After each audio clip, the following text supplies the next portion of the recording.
Go yard. I got so much motherfucking design on right now. Break it down, bring it back, make it clap. I got 3 old thoughts, new block, where that thing. Bitches on my line, and you know. Pengertian sejarah. Kata sejarah berasal dari bahasa Arab sajarotun yang berarti pohon. Dalam bahasa Arab, kata sejarah disebut tarik. Adapun kata tarik dalam bahasa Indonesia artinya waktu. Jadi, kata sejarah itu awalnya adalah gambaran silsilah atau keturunan. Ruang lingkup sejarah. Sejarah sebagai peristiwa.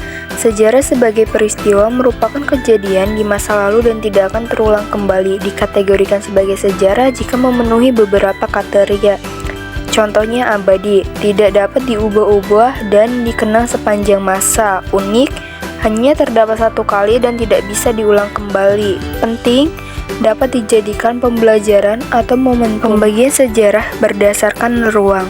Berdasarkan unsur waktu, pembagian sejarah terbagi menjadi regional atau kewilayahan. Misalnya, sejarah Eropa, sejarah Asia, sejarah Timur Tengah, sejarah Amerika Latin, sejarah Timur Jauh, sejarah Asia Tenggara, sejarah Afrika Utara, dan masih banyak lagi. Sejarah sebagai ilmu. Ciri-ciri sejarah disebut sebagai ilmu adalah berupa sejarah pemikiran. Ciri-ciri sejarah ilmu adalah bersifat empiris, memiliki objek, teori, dan metode.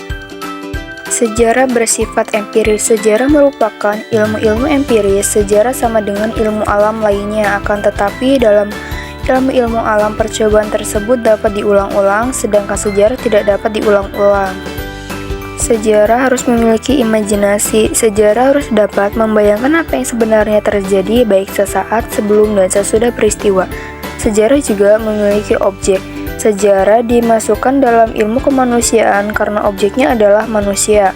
Walaupun sama-sama membicarakan tentang manusia, kejadian sejarah berbeda dengan ilmu sosial lainnya. Ruang atau spesialis. Peristiwa sejarah adalah suatu tempat di mana terjadinya peristiwa sejarah dalam proses terjadinya ruang dan waktu.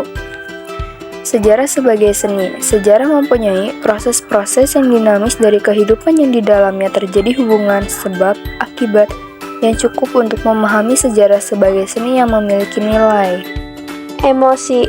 Sarjawan harus mampu menyatukan perasaan dengan objeknya. Sekian dari kami. Wassalamualaikum warahmatullahi wabarakatuh.